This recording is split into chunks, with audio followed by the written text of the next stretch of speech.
13절부터 20절까지의 말씀입니다. 마태복음 5장 13절부터 20절까지의 말씀. 저와 여러분이 한 절씩 교독하고 마지막 절은 합독하도록 하겠습니다. 교독합니다.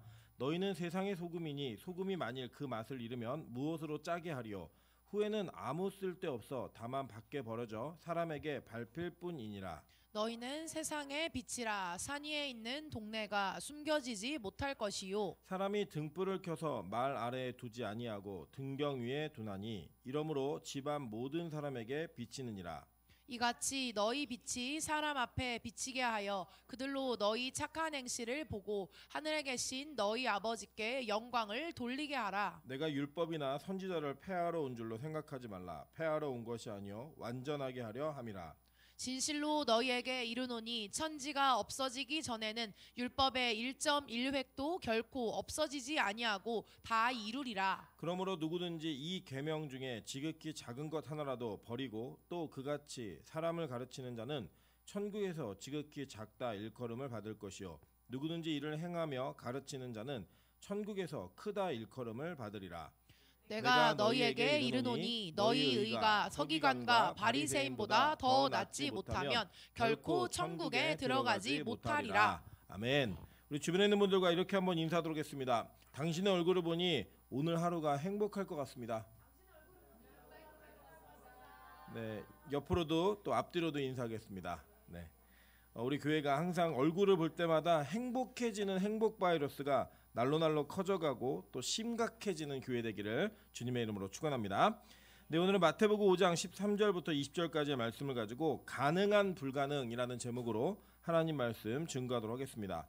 우리가 이 땅에 살면서 때로는 무언가 할 수 있다라고 생각되어지는 일이 있는 반면에 이건 정말 할 수 없겠다라고 생각이 드는 그런 일들도 많이 있습니다. 그래서 우리 뭐 잘 아시는 영화 중에는 미션 임파서블이라는 영화가 있죠, 그죠? 그러니까 할 수 없는 뭐 사명, 뭐 이렇게 불가능한 사명 이런 식으로 해석되는데 결론은 뭐예요? 결국 해내잖아요, 그죠? 해내는 걸로 이게 방향이 가더란 말입니다. 여튼 우리 가운데 우리가 예상하는 것이 잘 맞지 않을 때가 있어요. 이건 할 수 있겠다라고 생각하는데 못하는 일이 있고, 이건 못하겠다라고 생각했는데 할 수 있는 일도 있습니다. 그래서 우리 인간사에서 우리가 어떤 일들을 먼저 이게 하겠다 못하겠다라고 예상하는 것, 그것이 정말 100% 맞는가라고 살펴보면 꼭 그렇지만은 않은 것을 보게 됩니다.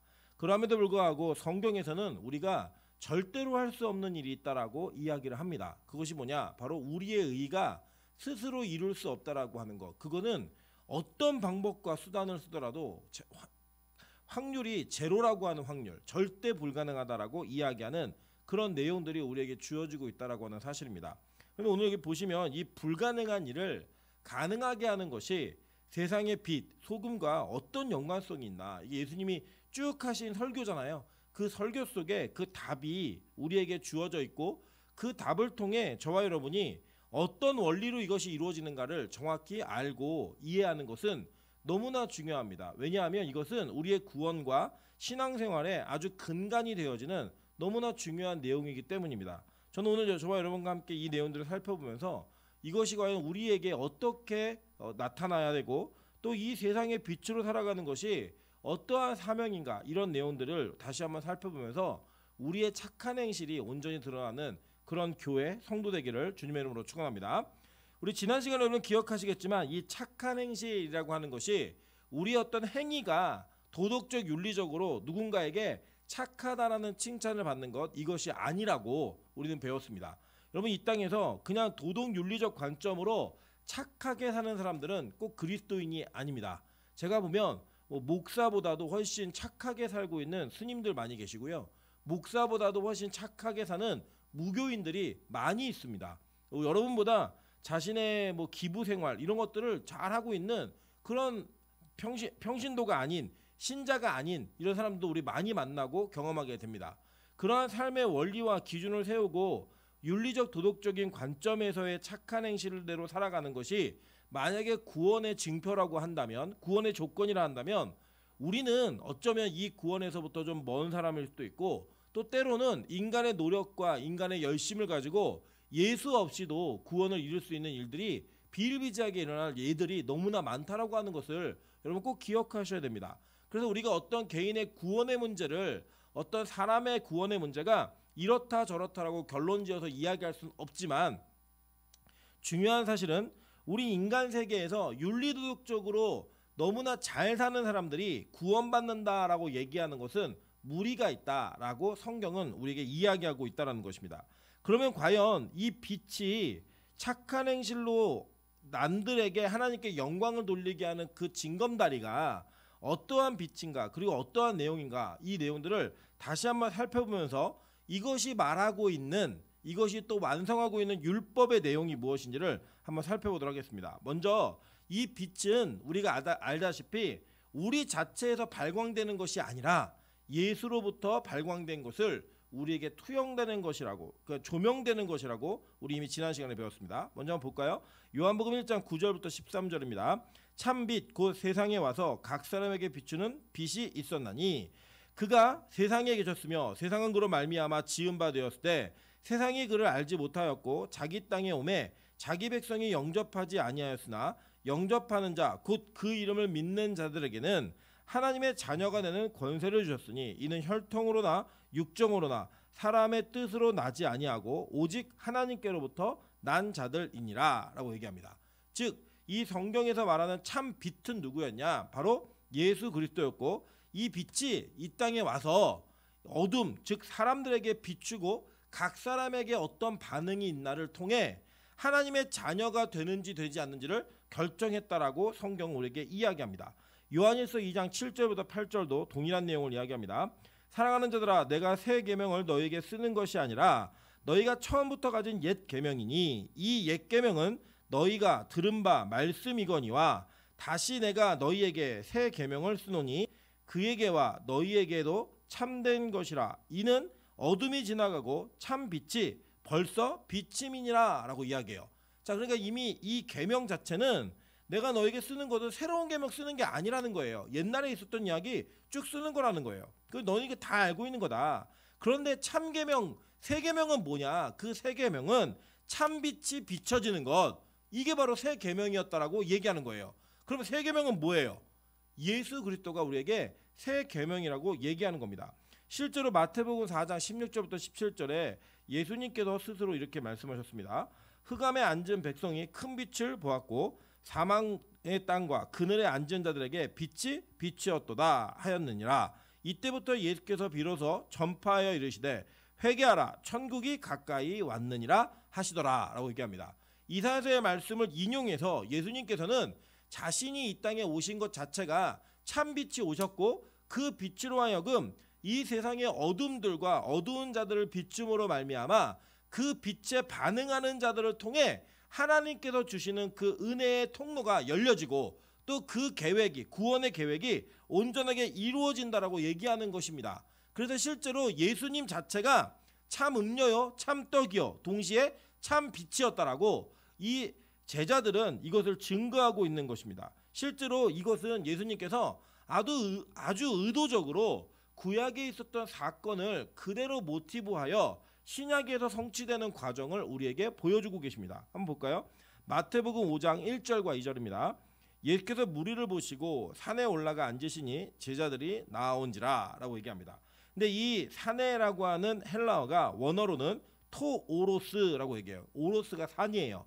토는 뭐냐? 정관사입니다. 그러니까 그 산이에요. 정확히 번역을 하면 예수께서 무리를 보시고 그 산에 올라가 앉으시니 제자들이 나아온지라 라고 얘기하면서 이 산이 그냥 우연하게 있는 어떤 산을 올라간 게 아니라 의도적으로 이 산의 의미가 무엇인지를 알 수 있는 그 산에 예수님께서 올라가셨고 그 올라가신 그 산에서 하시는 모든 행위가 우리가 알고 있는 어떤 산에서 무언가 이루어진 것이라고 이야기하는 것입니다. 자, 그래서 이 산이 어떤 산인가 한번 볼게요. 출애굽기 19장 3절에 이렇게 얘기합니다. 모세가 하나님 앞에 올라가니 여호와께서 산에서 그를 불러 말씀하시되 라고 얘기해요. 자, 하나님께서 구약 시대에 산에서 모세를 만나시죠. 그죠? 그러면 이 모세를 만나는 장면 제가 지면상 다 넣진 않았지만 모세를 산에서 만나셨던 게 이게 처음이었습니까? 아니면 그 전에 만난 적이 있으셨습니까? 만난 적이 있었죠. 그죠? 그게 어디예요? 여호와의 산에서 처음에 모세를 부르실 때에 그 산에서 모세가 하나님을 만납니다. 여러분 기억나시죠? 그게 뭐였어요? 떨기나무, 불붙은 떨기나무였다라는 거예요. 여러분 그 내용을 잘 기억해 보시면 이런 내용입니다. 모세가 지나가는데 떨기나무에 불이 붙어 있어요. 불이 붙어 있는데 모세가 불났네 그러니 지나간 거예요. 근데 여러분 왜 그냥 지나갈 수 있었냐면 실제로 광야에서 이 나무에 불이 붙는 일은 아주 가끔이긴 하지만 뭐 못 보는 사건이 아니라 비일비재하게 볼 수 있는, 목동 생활을 오래 하다 보면 충분히 볼 수 있는 장면이었습니다. 그런데 이 모세의 발걸음을 다시 돌이켰던 그 이유가 무엇이었냐면 이 나무가 불에 타고 있는데 불은 계속 타고 있는데 나무가 타고 있지 않더라는 거예요. 그래서 모세가 내가 이거 좀 신기한데 이거 한 번도 못 봤는데 그냥 불타는 나무들은 많이 봤지만 그 불이 타고 있지만 나무가 타고 있지 않은 거는 내가 처음 보는데, 그리고 다시 돌이켜 옵니다. 그때 여러분 성경에 뭐라고 얘기하면 여호와의 사자가 그 불 가운데에서 말씀하시는 장면이 나와요. 그러니까 이미 모세는 하나님의 산에서 불 가운데 계시는 그 하나님을 이미 만났습니다. 그래서 그 만나는 장면 속에 하나님과 대화를 나누고 자신에게 주신 하나님의 사명과 능력이 무엇인지를 경험하고 깨달았던 기억이 있는 거예요. 그리고 그 산에 다시 모세는 하나님의 백성들을 이끌고 오는 거예요. 그래서 그 산에 도착했을 때 하나님께서는 여호와의 산에서 그를 다시 불러 올리셨어요. 그래서 이 산에서 하나님을 만날 준비를 시키시고 첫째 날, 둘째 날을 성결하게 준비하라 하신 이후에 셋째 날에 그를 다시 만나십니다. 그 만나시는 장면 한번 보도록 할게요. 출애굽기 19장 16절부터 21절입니다. 셋째 날 아침에 우레와 번개와 빽빽한 구름이 산 위에 있고 나팔 소리가 매우 크게 들리니 진중에 있는 모든 백성이 다 떨더라. 모세가 하나님을 맞으려고 백성을 거느리고 진에서 나오매 그들이 산 기슭에 서 있는데 시내산에 연기가 자욱하니 여호와께서 불 가운데서 거기 강림하심이라. 그 연기가 옹기가마 연기같이 떠오르고 온 산이 크게 진동하며 나팔 소리가 점점 커질 때에 모세가 말한즉 하나님이 음성으로 대답하시더라. 여호와께서 시내산 곧 그 산 꼭대기에 강림하시고 모세를 그리로 부르시니 모세가 올라가매 여호와께서 모세에게 이르시되 내려가서 백성을 경고하라. 백성이 밀고 들어와 나 여호와에게로 와서 보려고 하다가 많이 죽을까 하노라 라고 얘기했어요. 그러니까 하나님께서 모세를 산으로 불러 올리셔서 계속 대화를 나누시고 너 내려갔다 와 이렇게 얘기하시면서 이 모세가 십계명을 받기 이전에 이미 내려가서 이 내용들 다 얘기하고 왔다는 거예요. 자, 그런데 중요한 건 뭐냐? 하나님께서 대화를 나누시던 그 장면이 산의 꼭대기에 올라가서 그 산에 모세가 올라갔을 때에 하나님께서 말씀하셨죠. 그죠? 그 대화하는 장면이 이미 구약에 나타나고 있는 장면이라는 거예요. 그런데 오늘 이 마태복음 5장에 나오고 있는 산상수훈 전체는 이 제자들이 산에 올라가 이미 앉아 있는데 예수님께서 산에 올라가 앉으시고 그 산에서 이 제자들과 대화를 나누시고 말씀하시는 장면을 그대로 재현하더라는 거예요. 여러분 기억하시겠죠? 그래서 구약 시대에는 이 산에 올라갈 수 있는 사람들이 제한적이었습니다. 그런데 신약 시대는 어떤 일이 벌어지죠? 예수님께 오고자 하는 모든 사람들이 다 와서 대화 나누는 장면이 나오는 거예요. 그러니까 구약의 산과 신약의 산은 동일한 점도 있고 비슷한 점도 있지만 동시에 확장적으로 달라진 부분들도 있다라고 성경 우리에게 얘기해주고 있는 거예요. 그런데 실제로 구약에서 이 산에 우리 모두가 올라갈 수 있는 가능성을 이미 예견해 놓았고 예언해 놓았습니다. 한번 볼게요. 시편 121편 1절과 2절입니다. 다 같이 읽겠습니다. 시작. 산을 향하여 눈을 들리라. 나의 도움이 어디서 올까? 나의 도움은 천지를 지으신 여호와에게서로다. 아멘. 자, 내가 산을 향하여 눈을 들리라 라고 얘기하면서 나의 도움이 어디서부터 올까라고 했을 때 이 산을 바라보겠다라고 하는 이 시편 저자의 모습이 나오고 있죠. 그죠? 그리고 그 산에서부터 나를 도우시는 분이 어떤 분이에요? 천지를 지으신 분이라는 거예요. 그러니까 산에서 하나님이 나를 도우신다라고 이미 이야기했습니다. 물론 이거 외에도 여러 가지 구절이 있지만 지면의 한계상 여러분이 잘 아시는 말씀 하나만 소개했어요. 그러니까 이 구약 시대에 하나님께서는 이미 예수 그리스도를 기다리고 있고 메시아가 어떤 분인지를 알고 있는 자들의 입술을 통하여 고백을 통하여 무엇을 예언해 놓으셨냐면 우리가 산을 향하여 도움을 구하는데 그 산으로부터 나오는 그 도움의 근원이 누구였어요? 하나님이었다라고 이야기하는 거예요. 여러분 실제로 이 바울은 이 산에 대한 이야기를 너무나 노골적으로 명쾌하고 분명하게 우리에게 가르쳐주고 있습니다. 비유로 한번 볼게요.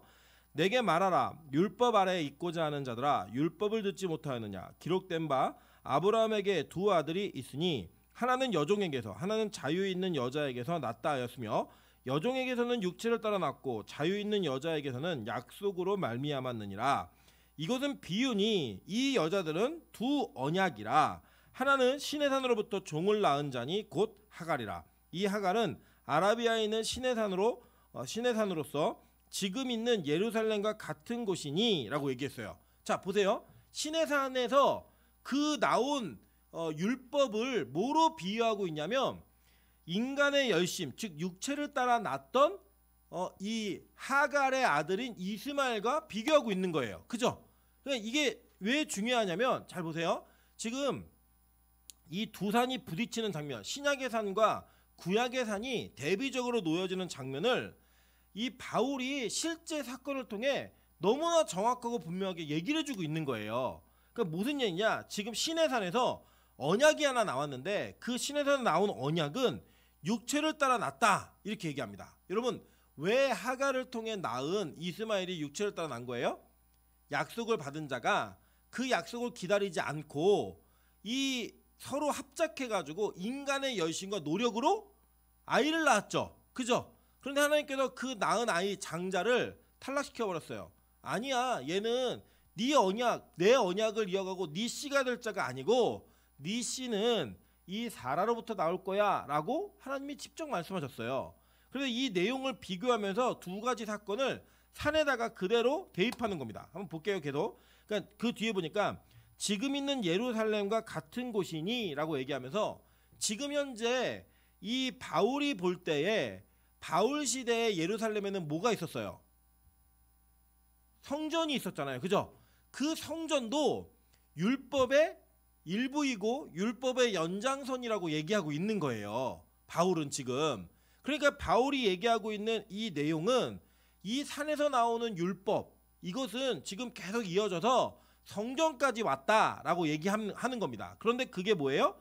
인간의 열심과 육체를 따라 낳은 그 아들이다라고 얘기하는 거예요. 반면에 자 볼게요. 그가 그 자녀들과 더불어 종로를 타고 오직 위에 있는 예루살렘은 자 위에 있는 예루살렘이 어디예요? 천국이죠. 이 위에 있는 예루살렘은 자유자니 곧 우리의 어머니라라고 얘기하면서 자 계속 볼게요.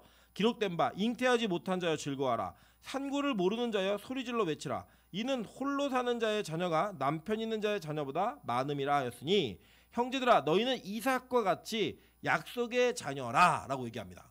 여러분 잘 보시면 아주 특이하지 않습니까? 율법을 얘기하는 산을 이야기할 때는 하갈을 이야기하고 이 하늘에 있는 예루살렘을 얘기할 때는 사라를 이야기하는 게 아니라 누굴 얘기했어요? 네, 이삭이라는 이름을 얘기했다라는 거예요. 그리고 여러분 잘 아시지만 이삭은 누구의 모형이었어요? 예수의 모형이었잖아요. 예수의 모형. 그러니까 저기서 강조하고자 하는 내용이 뭔지를 우리는 아는 거예요. 이 동일한 사건과 동일한 이야기를 비유로 이야기하고 있는데 한쪽에서는 그 어머니의 이름만 이야기하고 있고 한쪽에서는 실제 그렇게 난 언약의 아들의 이름을 얘기하고 있는 그 비유를 통하여 이 바울이 이 두 산의 비교를 통해 뭘 강조하고 싶은지를 보여주고 있는 거예요. 그런데 이 강조하는 내용이 뭐냐면 구약의 산에서는 율법으로 낳은 자들은 다 구약의 산에 신의 산과 지금 눈에 보이는 성전에 머물러 있다는 거예요. 거기에 갇혀 있다는 거예요. 그런데 반면에 지금 진짜로 하늘에 있는 예루살렘 즉 천국의 자유자들은 우리의 어머니인 사라를 통해 난 이삭과 같은 그 이삭의 자녀들과 같은 그러한 형태와 그러한 학렬로 우리가 이루어져 있다라고 얘기하는 겁니다. 즉 예수 그리스도에 속하여 구원받은 자들의 이야기를 하는 거예요. 자 그래도 계속 뒤에 읽어볼게요. 그러나 그때 육체를 따라 난 자가 성령을 따라 난 자를 박해하는 것 같이 이제도 그러하도다. 그러나 성경이 무엇을 말하느냐? 여종과 그 아들을 내쫓으라. 여종의 아들이 자유 있는 여자의 아들과 더불어 유업을 얻지 못하리라 하였느니라. 그런즉 형제들아 우리는 여종의 자녀가 아니요 자유 있는 여자의 자녀니라. 그리스도께서 우리를 자유롭게 하려고 자유를 주셨으니 그러므로 굳건하게 서서 다시는 종의 멍에를 매지 말라라고 얘기했어요.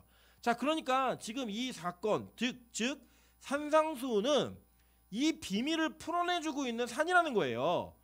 이 복음이 무엇인지 구약의 율법의 불가능함을 어떻게 신약의 이 산에서 해결해주고 있는지를 정확히 말해주고 있는 겁니다.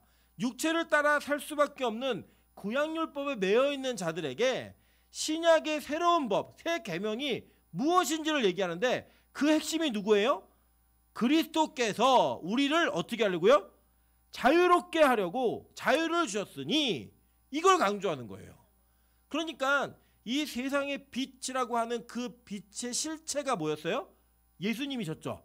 그리고 그 예수님으로 하여금 아까 얘기했죠. 계속 불 가운데서 강림하셨고 불 가운데 산꼭대기에서 임하셨다. 이렇게 얘기하고 있는 게 뭐예요? 불의 속성이 뭐예요? 첫 번째로 뜨겁고 그리고 뭐예요? 빛이 있잖아요. 빛이. 그래서 여러분 이 불의 개념을 잘 이해하시면 지금 이 신약의 산에 올라가 설교를 하고 있는 말씀하고 있는 예수님이 어떤 분이신지를 지금 이 기자들 즉 제자들과 바울은 동일한 이야기를 설명하고 있는 거예요. 마태는 이 사건을 통해서 야 봤지? 너네 시내산의 사건 다 알잖아. 다 외우잖아. 그것과 동일한 모습으로 예수께서 그 산에 빛으로 강림하셨어.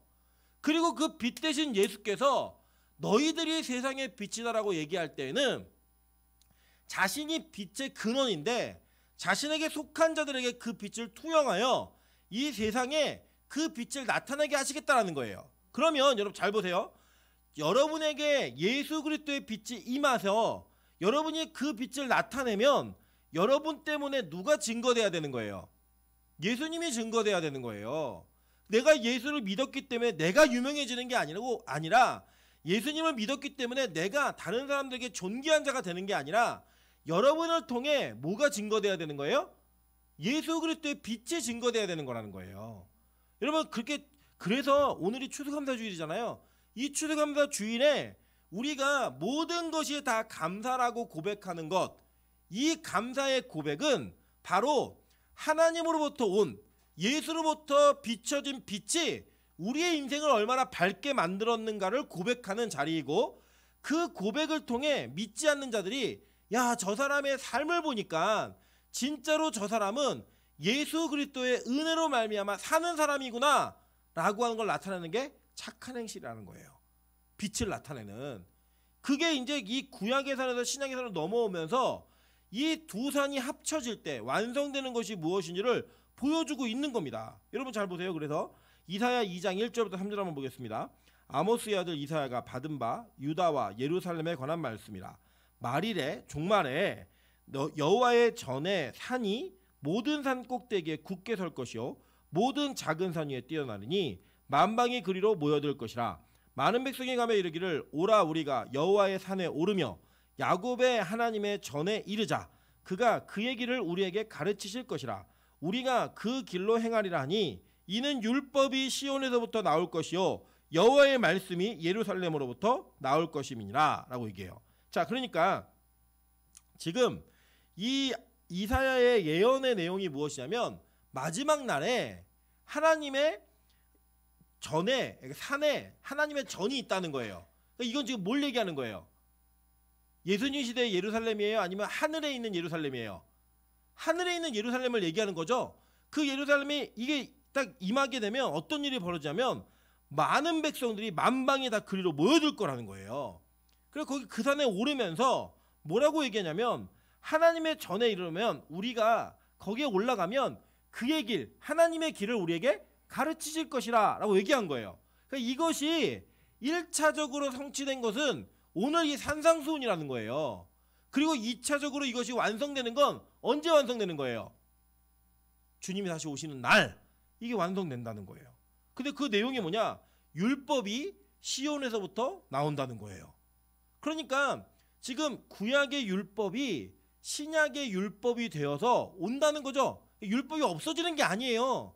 이 율법이 계속 존재하는 그 상태로부터 이 시온 즉 하늘로부터 율법이 나와가지고 여호와의 말씀과 함께 예루살렘부터 나와서 우리에게 그것이 사라지는 생명의 말씀으로 이어진다라고 얘기하는 겁니다. 계속 볼게요. 계시록 21장 2절이에요. 또 내가 보매 거룩한 성 새 예루살렘이 하나님께로부터 하늘에서 내려오니 그 준비한 것이 신부가 남편을 위하여 단장한 것 같더라 라고 얘기하는 거예요. 그러니까 이 구약의 율법이 아니라 신약에 완성된 율법은 어떤 관계 속에 이루어지는 거냐면 혼인의 관계 속에 이루어지는 거라는 거예요. 자, 이거 이해되셔야 돼요. 그러니까 구약의 율법은 여러분 우리 출애굽기를 얼마 전에 배우셨기 때문에 잘 이해하실 거예요. 구약의 율법이 선포될 때요. 백성들의 마음이 어땠냐면 두려웠어요. 두려워도 뭐라고 말하냐면 제발 하나님이 우리에게 직접 말하지 말게 하라고. 모세 당신이 듣고 와서 얘기하면 우리가 그 하나님 말씀으로 들을 테니까 제발 하나님 직접 말씀하시지 않게 해달라고 이렇게 말했습니다. 보세요. 히브리서 12장 21절부터 23절입니다. 그 보이는 바가 이렇게 무섭기로 모세도 이르되 내가 심히 두렵고 떨린다 하였느니라. 그러나 너희가 이른 곳은 시온산과 살아계신 하나님의 도성인 하늘의 예루살렘과 천만 천사와 하늘에 기록된 장자들의 모임과 교회와 만민의 심판자이신 하나님과 및 온전하게 된 의인의 영들과 라고 얘기하면서 모세도 무서워했다라는 거예요. 모세도 그것을 두려워했는데 오늘 보니까 여기 이 천국 즉 하나님의 도성인 예루살렘은 하늘에 기록된 장자들과 교회들이 막 모여가지고 이 두려움이 있다는 거예요, 없다는 거예요?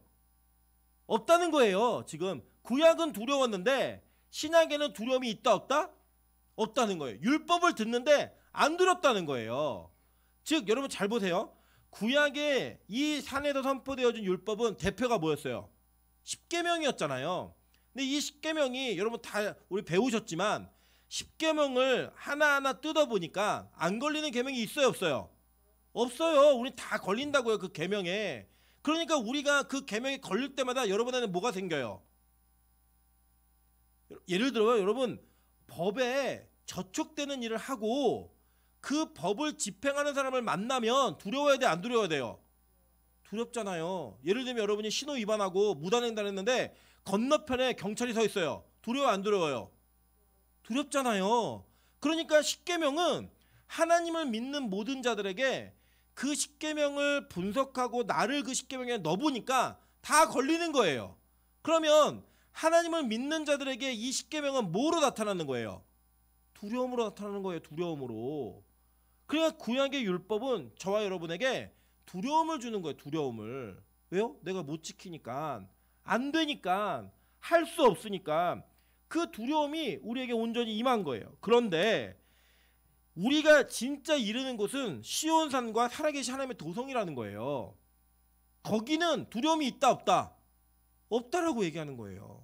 그러니까 오늘 이 말씀은 우리로 하여금 구약시대의 불가능함으로 인해 두려웠던 자들이 신약시대의 그 두려움을 벗어난 은혜로 누리는 그 기쁨을 누리게 하는 말씀들이라는 거예요. 그런 관점으로 이해하셔야 되는 거예요. 그래서 제가 이 빛과 그 뒤에 있는 율법을 이어낸 거예요. 오늘 본문 전체를 읽으면서. 왜냐면요. 그럼 잘 보세요.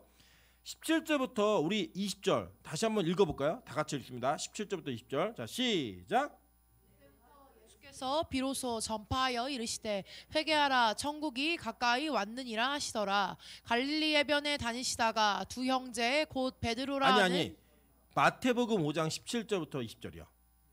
자, 마태복음 5장. 자, 5장 17절부터 시작. 내가 율법이나 선지자를 폐하러 온 줄로 생각하지 말라. 폐하러 온 것이 아니요 완전하게 하려 함이라. 진실로 너희에게 이르노니 천지가 없어지기 전에는 율법의 1.1획도 결코 없어지지 아니하고 다 이루리라. 그러므로 누구든지 이 계명 중에 지극히 작은 것 하나라도 버리고 또 그같이 사람을 가르치는 자는 천국에서 지극히 작다 일컬음을 받을 것이요 누구든지 이를 행하며 가르치는 자는 천국에서 크다 일컬음을 받으리라.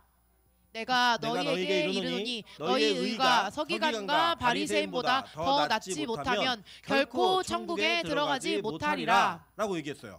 자, 그러니까 여러분 지금 이 신약에서 우리 5장에 나타나 있는 팔복을 배우실 때 처음에 이 선언이 마카리오스라고 얘기한다 그랬죠. 이게 무슨 뜻이었어요? 복 있는 자여 이거잖아요. 그죠? 이미 복이 있다라고 선언을 하고 그 뒤에 있는 조건들이 달린 거예요. 그러니까 이렇게 하는 자가 복이 있다라고 하는 한글 성경과는 전혀 다른 개념이죠. 이 조건을 이루면 복이 있는 거야 이게 아니라 헬라어 원어 성경은 이미 우리가 복 있는 자임을 선언하고 그 복 있는 자에게 어떤 일들이 일어나는지를 설명해주는 내용이라고 말씀드렸잖아요.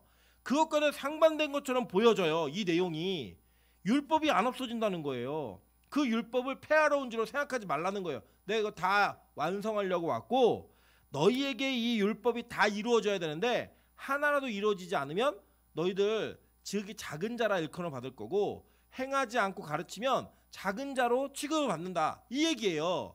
심지어는 그 뒤에 보니까 마지막 절에는 너무 무시무시해요.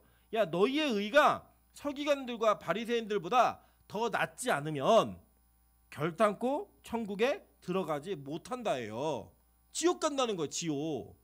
여러분 그러니까 이 말씀은 앞에 있는 말씀과 부딪히는 것처럼 보이잖아요. 지금 그걸 이어주는 게 바로 이 세상의 소금과 빛이라고 하는 그 내용을 통해 이어지고 있는 걸 이해하시라는 거예요. 예수님은 안 맞는 말 하는 게 아니잖아요. 지금 앞뒤가 다른 말을 하시면 안 되잖아요. 앞에서는 너네 복 있는 자다라고 얘기해놓고 뒤에 가서는 너네 율법 안 지키면 천국 못 가? 이렇게 얘기했단 말이에요. 그럼 여러분 이게 진짜 사람들이 얘기하는 것처럼 예수님께서 율법을 다 이루시고 그것을 우리에게 투영하신 것 그게 바로 전가되어진 의로 말미암아 구원받는 내용인가 이걸 한번 보시자는 거예요. 오히려 여러분 예수님의 삶을 보시면요.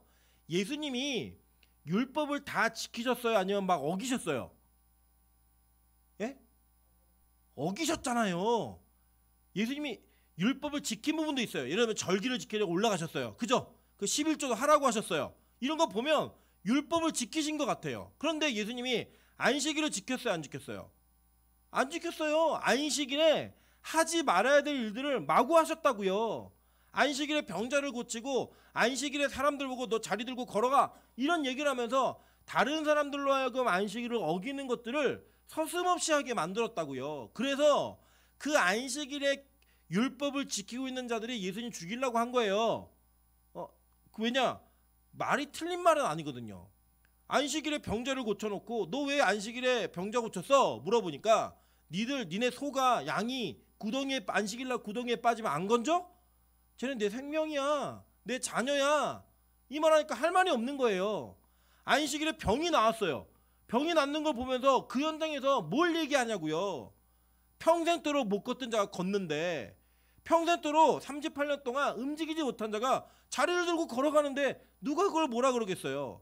그런데 그들에게 볼 때는 예수님이 안식일을 어기고 율법을 어기니까 나중에 고발할 때 뭘 고발해요? 모세를 조롱하고 모세의 율법을 어겼다라고 고발하는 거예요. 예수님을 고발할 때 의도적으로 예수님은 진짜 율법의 의미가 뭔지를 이루시고 성취하신 분이지 그들이 지키고 있는 구약적 율법을 이루신 분이 아니라고요. 그러니까 여러분 되게 재밌는 게 뭐냐면 여기에 내가 너에게 이르노니 20절 내가 너에게 이르노니 너희의 의가 서기관과 바리새인보다 더 낫지 못하면 이 낫지 못하다라는 이 헬라어가 페리시오라는 단어인데 이 단어의 의미가 뭐냐면 완전 차원이 다른 의가 이루어지지 못하면 이 뜻이에요. 그러니까 구약적 율법을 지키는 그런 관점으로 예수님이 말씀하신 게 아니라는 거예요. 이 내용이. 이 내용은 예수님께서 참 빛인데 그 빛을 이 세상에 나타내는 자들에게 이루어지는 또 다른 차원의 율법의 의라는 이것을 설명하고 있는 겁니다. 이거 이해되세요? 무슨 말인지 지금? 잘 따라오고 계셔야 돼요. 왜냐? 이걸 아는 것은요. 복음이 우리에게 어떤 역할을 하고 있는가를 정확하게 알 수 있는 내용이기 때문이에요. 그래서 성경에서는요. 이 빛과 교회를 연결지어요. 계속. 한번 볼게요.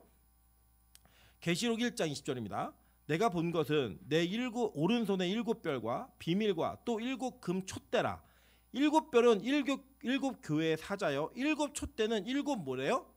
교회니라. 촛대가 뭐예요? 촛대로 번역했지만 이게 일관성이 없게 번역을 해갖고 참 어려운데 성막을 이제 우리가 배우실 텐데 성막 안에 성소가 있어요. 성소. 이 성소 안에 들어있는 것 중에 빛을 내는 도구가 뭐였어요? 등잔, 금촛대였잖아요. 등잔. 이 등잔을 얘기하는 거예요. 그러니까 등잔이 이렇게 나중에 제가 그 그림을 제가 보실 텐데 이렇게 가운데 하나가 서 있고 이렇게 세 개의 유선형의 이 촛대가 이어져 있습니다. 그러니까 총 몇 개예요 이게? 7개죠. 그러니까 7개의 그 촛대가 뭘 상징하는 거래요? 교회를 상징하는 거래요. 계속 볼까요? 계시록 4장 5절입니다. 보좌로부터 번개와 음성과 우레소리가 나고 보좌 앞에 켠 7 등불 7이 있으니 이는 하나님의 7 영이라 라고 얘기했어요. 그죠?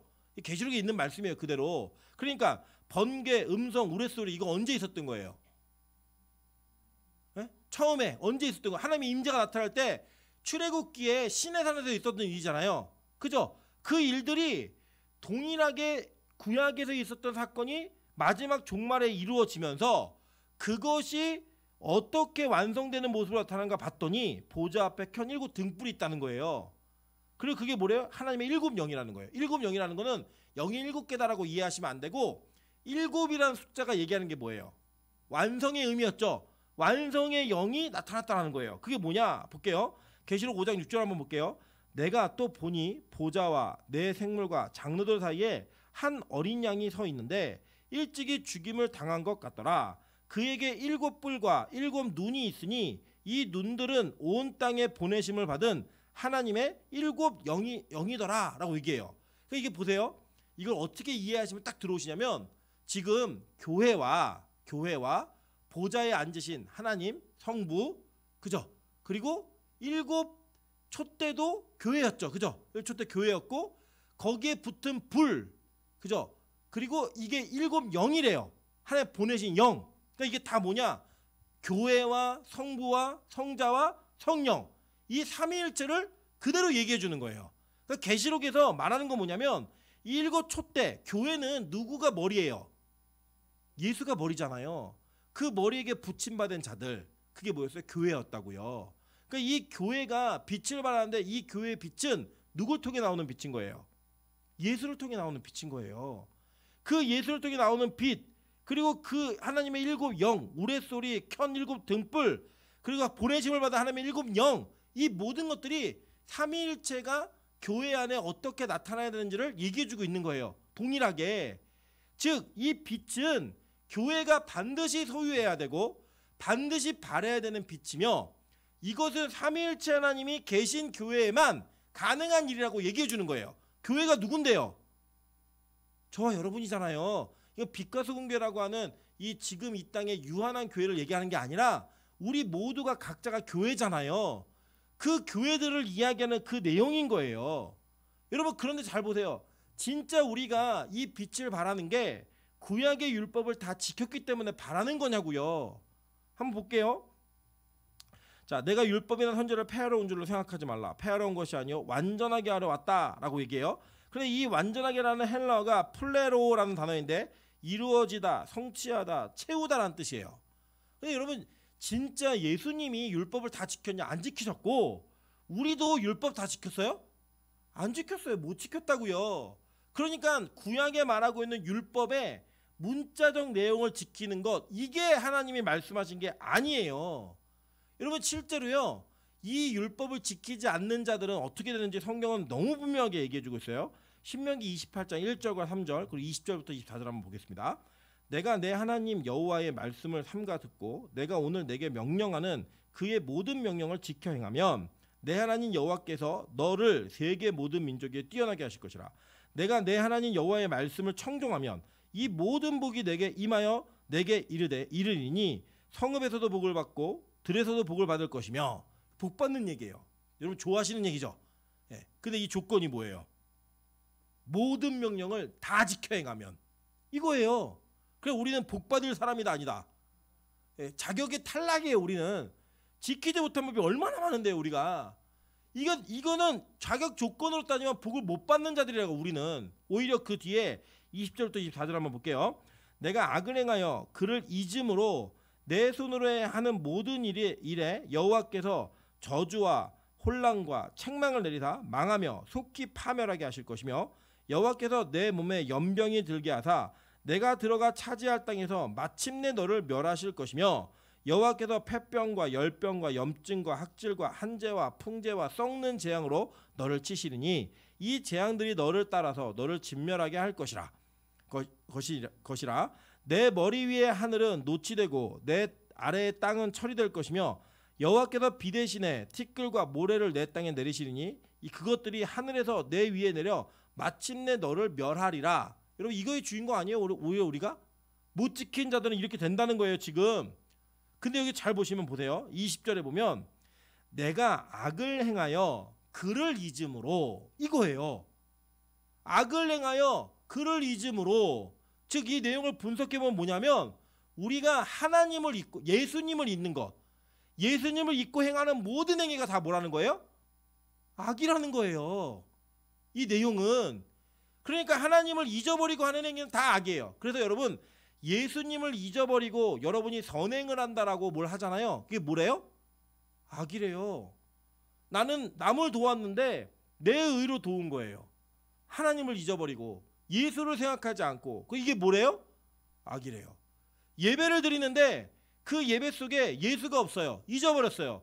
우리의 만족과 우리의 기쁨을 예배를 드려요. 이게 뭐래요? 악이래요. 설교를 하는데 예수가 없어요. 그 예수가 없고 사람을 모으는 설교를 해요. 이게 뭐래요? 악이래요.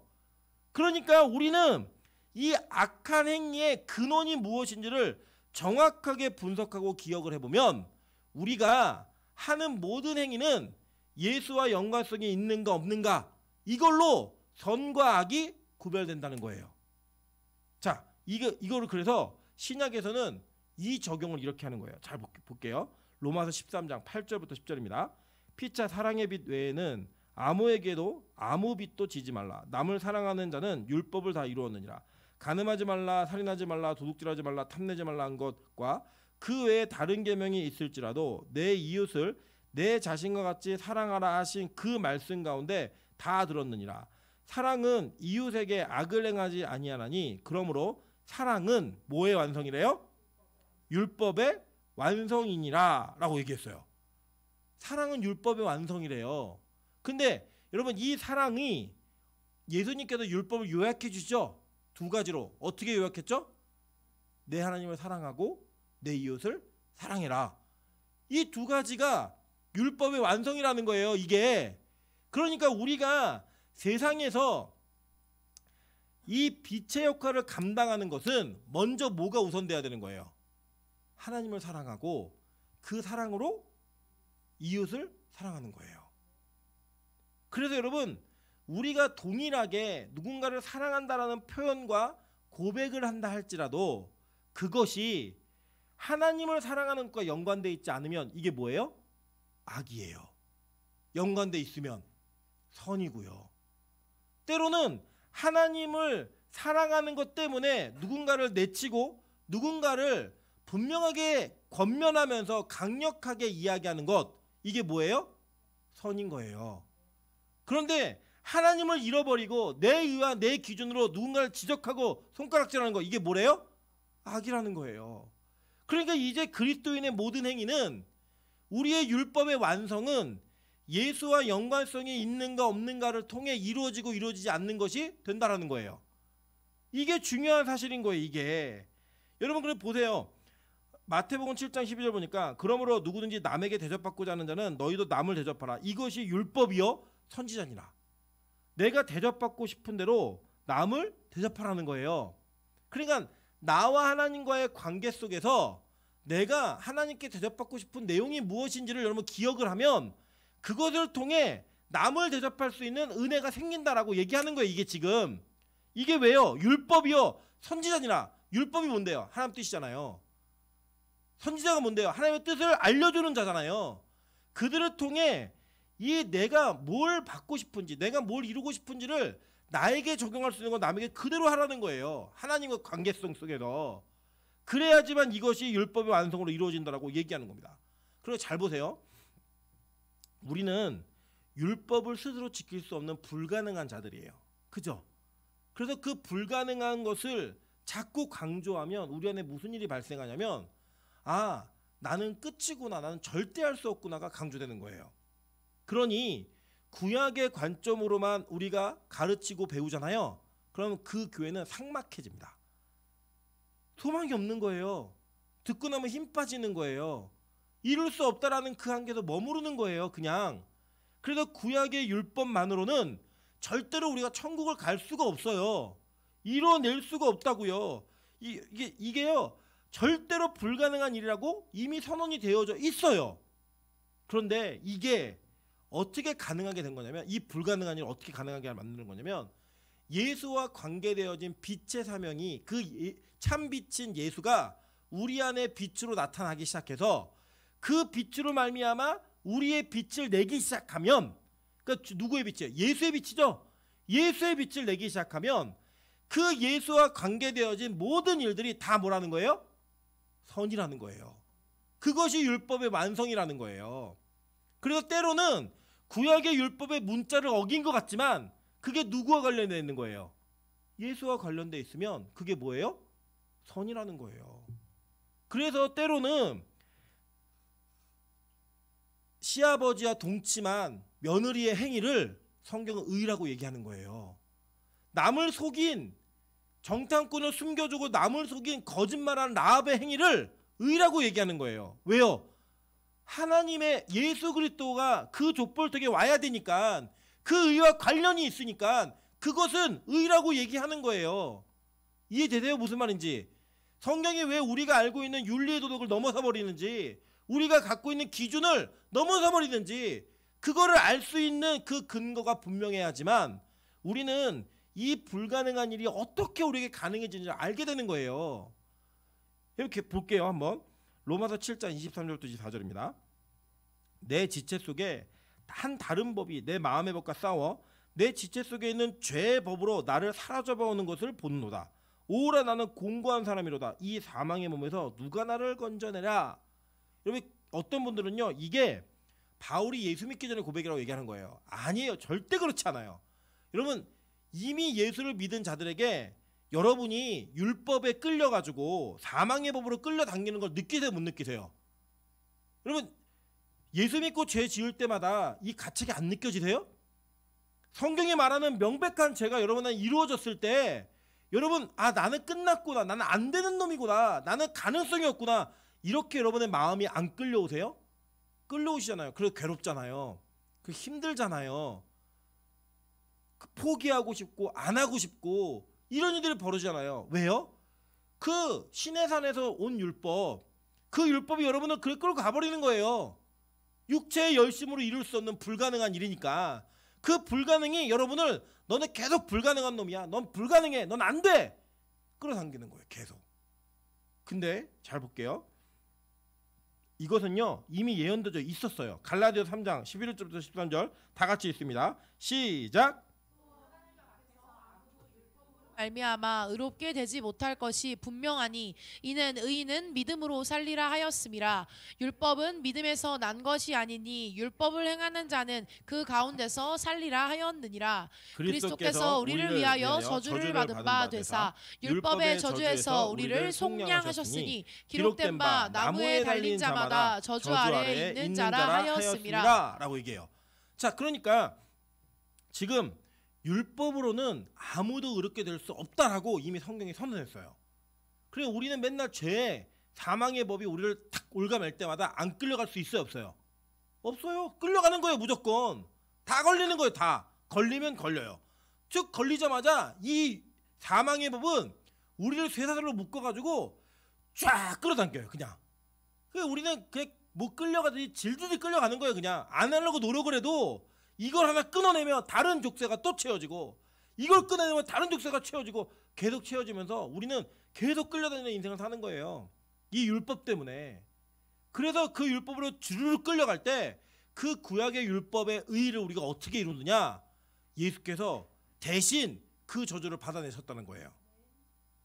이루어서 이룬 게 아니라 그 저주의, 율법의 대가인 저주를 이미 예수님께서 대신 받으셨다는 거예요.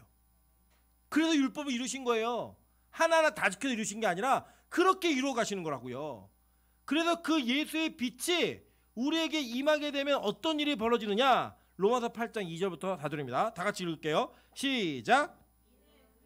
예수 안에 있는 생명의 성령의 법이 죄와 사망의 법에서 너를 해방하였습니다. 율법이 육신으로 말미암아 연약하여 할 수 없는 그것을 하나님은 하시나니 곧 죄로 말미암아 자기 아들을 죄 있는 육신의 모양으로 보내어 육신의 죄를 정하사 육신을 따르지 않고 그 영을 따라 행하는 우리에게 율법의 요구가 이루어지게 하려 하심이니라. 라고 얘기해요. 이게 뭐냐? 예수님이 이미 그곳에부터 율법을 완전히 이루셨다라고 얘기하는 완성은 죽으셨다는 거예요. 그 율법의 대가를 치러내셨다는 거예요. 그리고 나서 그 예수님께서 다시 살아나시면서 뭐가 되신 거예요?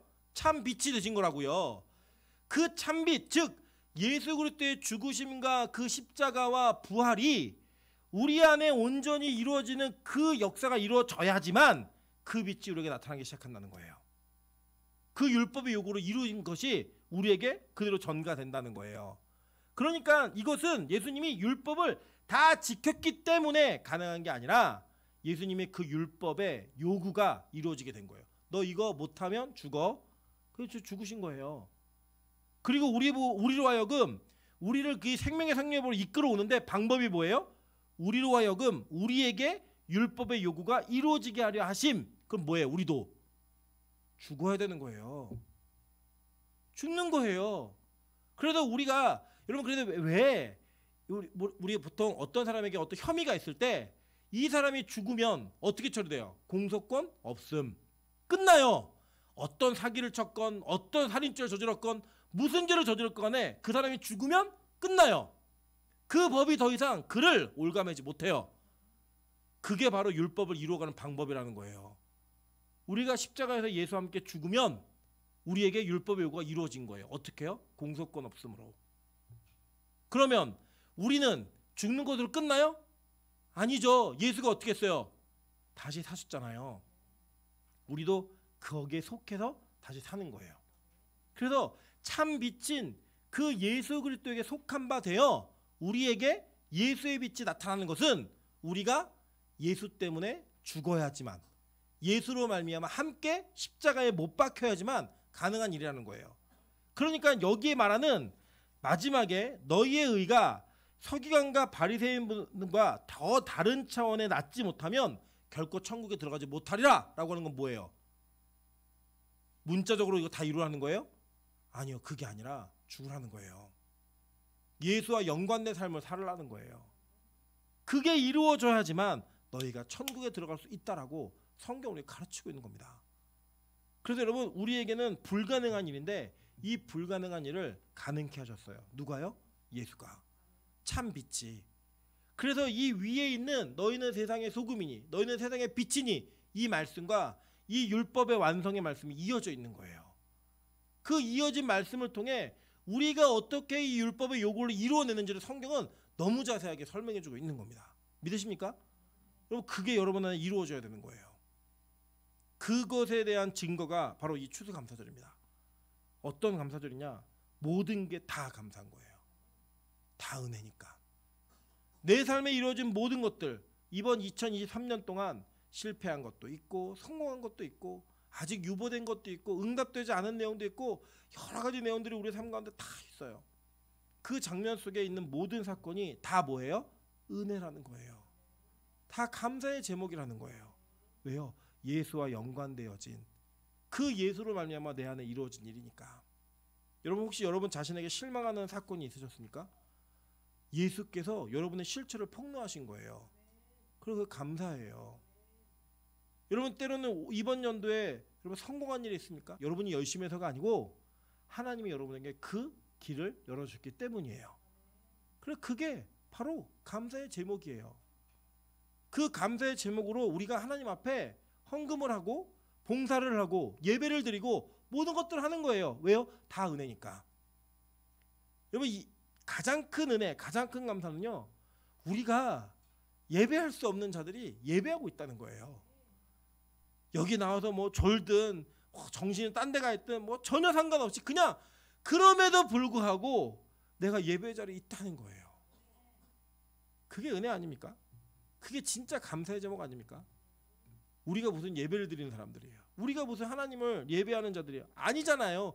불가능한 자들인데 예수에게 속한 바 되어 그 예배를 드리고 있는 거예요. 이게 감사라고요. 그럼 빛과소금 교회가 어떻게 될까요? 잘 모르겠어요. 이제는 그냥 한 달 한 달이 어떻게 가는지 모르겠어요. 그냥 일주일이 그냥 쑥쑥 가버려요. 예배 드리면 끝나요. 끝나고 지나가고 벌써 11월이에요. 마지막 주에 다음 주가. 예. 그 다음 주면 12월입니다, 여러분. 12월. 예. 이제 메리 크리스마스가 얼마 남지가 않았습니다. 이번 주간에도 우리 미나이 조사님이 크리스마스 장식 하자는 거예요, 교회. 저는 이거 되게 싫어하는데 하자는 거예요, 메리 크리스마스를. 그래서 그랬어요. 야, 추수감사절이랑 끝나고 하자. 예. 이제 아마 막 성탄 트리가 달리고 막 이러면 또 여러분 마음 가운데 야, 벌써 한 해가 또 갔구나, 이런 마음이 드실 거예요. 근데 여러분 진짜 감사하지 않습니까? 여러분 이번 한 해를 하나님 지켜주셨어요. 생명으로 지켜주셨고 호흡하게 하셨고 여러분 예배하게 하셨어요. 그리고 이곳에서 예배하고 있다는 것 자체가 은혜잖아요. 이 말씀을 들으면서 그 예수의 빛이 나에게 어떻게 드러나고 있는가, 이거 은혜 아니에요? 꼭 사업이 잘 되고 뭐가 승진이 되고 좋은 배필이 생기고 이래야 감사합니까? 아니잖아요. 그냥 내가 사망의 법으로 질질 끌려가는 자인데, 쭉 끌려가는 자인데 거기에서 나를 지키시고 보호하셔서 예배하게 하신 그 하나님, 이 빛을 보게 하신 하나님, 세상에 빛되게 하신 하나님, 그 은혜를 감사하는 그 마음으로 오늘 이 주간을 보내셨으면 좋겠습니다. 그리고 오늘 우리가 드리는 모든 절기연금을요, 이 흘려보낼 거예요. 왜요? 예수의 빛을 나타내기 위해서. 우리 원래 남 도울 수 있는 사람 아니잖아요.